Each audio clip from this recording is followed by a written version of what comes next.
Tadi pun Dr. Rozami ada sebut pada pusingan pertama, antara punca-puncanya akan menebalkan ketaksuban kepada pengikut sebahagian pelipu lara ni. Dan kalau kita tengok para pelipu lara ni, antara sebab diorang ni dapat tempat dalam masyarakat ialah kepetahan dalam berbicara yang diorang ada. Kadang-kadang kefahaman ilmu tu tak berapa sangat, hujah tak berapa kuat, tapi kepetahan tu ada. Itu antara sebab orang terpikat. Dan juga penampilan yang ada pada satu orang pelipu lara tersebut, tukang cerita tersebut. Dan sifat masyarakat kita ni pula, dia memang lemah dengan orang yang pandai bercakap dan orang yang berpenampilan okey. Soalan saya kepada Dr. Rozaimi, apa yang perlu dilakukan oleh para agamawan masa kini, maknanya ustaz-ustaz yang mungkin ada dalam ni dan juga yang tengok live, yang sedar tentang masalah ini, mereka nak buat apa? Macam mana cara dia yang paling simple? Dan di pihak masyarakat, para pendengar sendiri, apa yang mereka boleh buat sebagai salah satu usaha untuk tidak mudah terpikat dan tidak mudah terpengaruh dengan golongan-golongan pelipu lara hadis ini? Dipersilakan doktor. Bismillah wassalatu wassalamu ala rasulillah wa ba'd. Teringat dulu ada satu post di Facebook, saya pernah tegur lah. Dia jual aiskrim sunnah, lepas tu dia jual lasanya sunnah. Bila orang tegur, dia kata, betul lah, saya jual aiskrim. Aiskrim kan manis, Nabi suka benda sejuk, Nabi suka makan manis, jadi aiskrim saya aiskrim sunnah. Rasanya pula dia kata Nabi suka makan kambing kan, jadi sunnah lah. Ini semua adalah perumpamaan ataupun kita kata cubaan-cubaan untuk memperdagangkan agama demi meraih habuan dunia. Yabi'u dinahu bi'aradin minad dunya, yang Nabi SAW sebut dalam hadis, yang akhir zaman nanti ini akan muncul bencana yang gelap gelita, yang menjadikan manusia ni sebahagiannya menjual agama dengan habuan, untuk mendapatkan habuan dunia. Baik, kita berbalik pada isu. Mungkin hari ini kita nampak sebahagian daripada penceramah-penceramah yang menyebarkan kekarutan mendapat sambutan. Kenapa dapat sambutan, Ustaz? Kerana memang dia dulu macam tu lah, sebab dia cerita benda yang pelik. Tuan-tuan, cerita orang tangkap hantu pun lagi ramai orang tengok daripada ceramah agama. Cerita orang tangkap hantu, tahu tangkap hantu, Ghostbuster ramai orang tengok. Dan kenapa golongan-golongan ni menjadi fenomena? Kerana pemerintah, penguasa agama tidak bertindak. Yang tu yang kadang-kadang kita sedih. Agama ini milik kita bersama, tanggungjawabnya tu milik kita bersama. Agama ni milik Allah dan Rasul, tapi tanggungjawab nak mempertahankan agama, tanggungjawab nak menjaga keaslian agama tu terletak atas diri kita semua. Apatah lagi kalau ada pejabat agama, majlis agama. Hari ni orang dok bertanya, mana majlis agama? Bila mana disebarkan kekarutan, disebarkan benda-benda pelik, disebarkan benda-benda khurafat, pejabat agama bagaimana? Waktu orang baca hadis sahih, cepat dia bertindak. Kononnya tak nak bagi masyarakat keliru. Dia lebih suka masyarakat keliru dengan benda khurafat berbanding keliru dalam masalah hadis yang sahih. Itu jawapannya. Kerana mereka ini dibiarkan berleluasa. Sebab itu Ibn Hajar Al-Haytami, sewaktu dia ditanya tentang bagaimana tentang golongan khutaba, golongan pengucap khutbah, golongan yang memberikan khutbah, memberikan ucapan, membaca hadis tanpa menyatakan sumber. Dia kata kalau dia ni satu orang tokoh di dalam hadis, okey. Tapi kalau dia ini tidak ada ilmu dalam masalah hadis, maka dia ini patut ditazir, patut diberikan diberikan hukuman oleh pemerintah. Jadi tuan-tuan, Bila penguasa tidak melaksanakan tugasnya dengan baik, maka saat kehancuran itu akan berlaku. Bukan satu orang asatizah bersuara, bukan hanya asatizah yang aliran daripada Perlis saja bersuara, asatizah daripada negeri lain juga bersuara. Tetapi pemimpin, penguasa takut nak mengambil tindakan. Sebab takut dilabel dengan labelan Wahabi. Label Wahabi telah digunakan oleh puak-puak Syiah untuk menutup kesesatan mereka. Label Wahabi telah digunakan oleh puak-puak Batiniyah untuk menutup kesalahan dan kesesatan mereka. Label Wahabi telah digunakan oleh golongan penglipu lara untuk menyebarkan kebatilan mereka.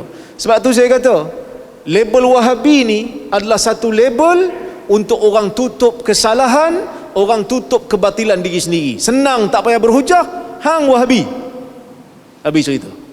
Kita dok buih mulut ni bagi tahu yang ni sunnah, yang tu tak sahih. Dah, hang Wahabi.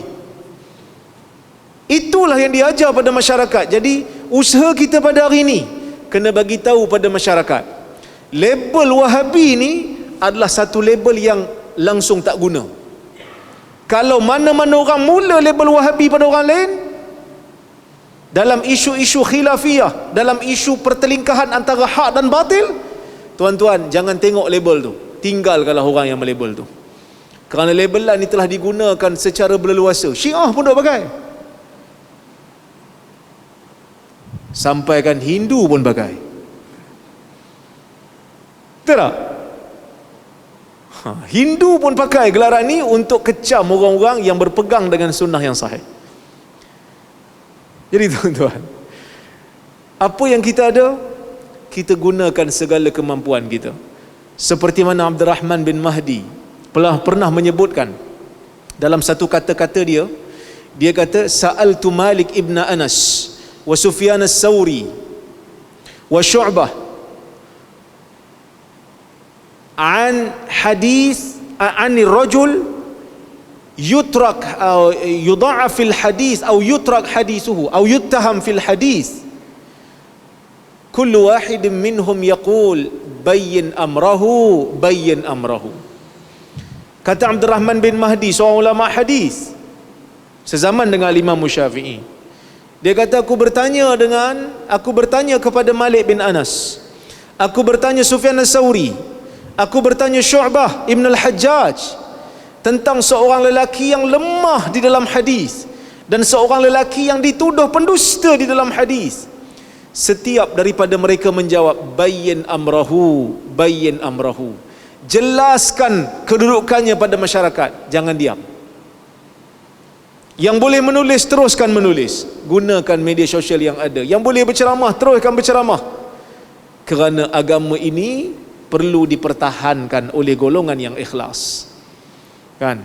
Kadang-kadang kita pun pelik ketaksuban tu, punyalah nak bela kawan sendiri. Sampai kata manusia dicipta daripada cahaya pun nak bela juga. Sedangkan jelas-jelas dalam hadis, dalam Quran mengatakan manusia itu dicipta daripada asalnya tanah, kemudian daripada benih air mani lelaki dan perempuan. Tapi sebab yang sebut tu geng kita, jadi kita kona lah, kita pusing. Bila ada saintis jawab, saintis pun jadi Wahabi. Dulu baca kitab Muhammad bin Abdul Wahab jadi Wahabi. Sekarang baca kitab fizik pun boleh jadi Wahabi. Yang penting jangan jadi cerdik, maka anda akan dituduh sebagai Wahabi. Budak kecil tuduh, tegur orang tua pakai gelang, teguran yang betul pun kena Wahabi. Dalam sejarah, Wahabi yang paling muda adik itulah.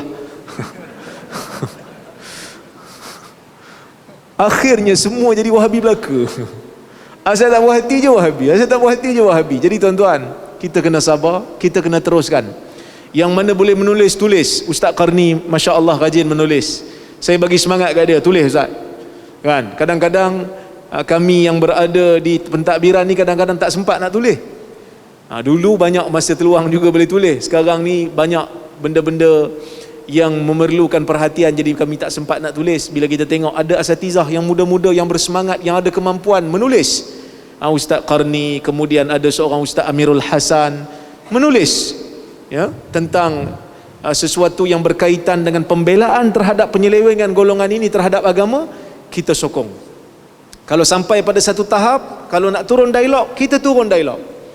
Tapi setakat ni lah kan, setakat ni mereka cabar, mereka tawar, kita terima, lepas tu mereka tak jadi datang. Setakat ni lah. Tapi tak apalah, kita usaha. Kerana bukanlah kita nak kata kita berani sangat, kita pun cuba untuk berusaha sekadar yang kita mampu. Kan, mungkin kita ada silap di mana-mana, tapi kita sama, kena sama dari satu sudut. Khurafat, seleweng dalil tak boleh. Sebab tu saya pelik tuan-tuan,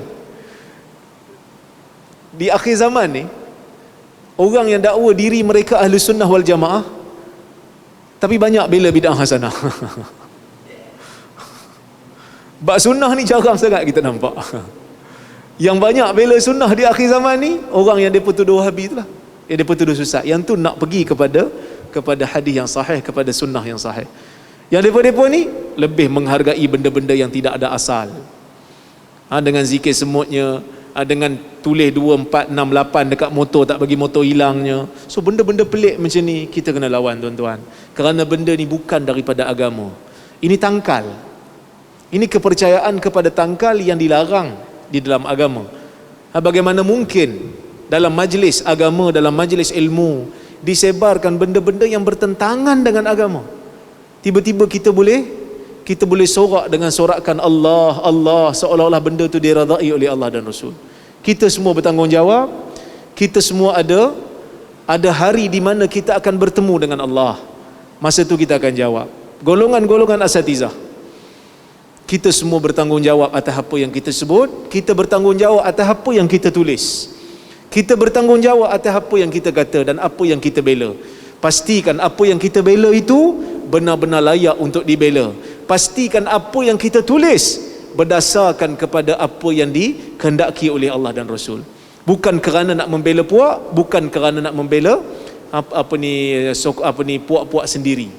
Wallahu taala a'lamu bisawab. Mudah-mudahan ada manfaat.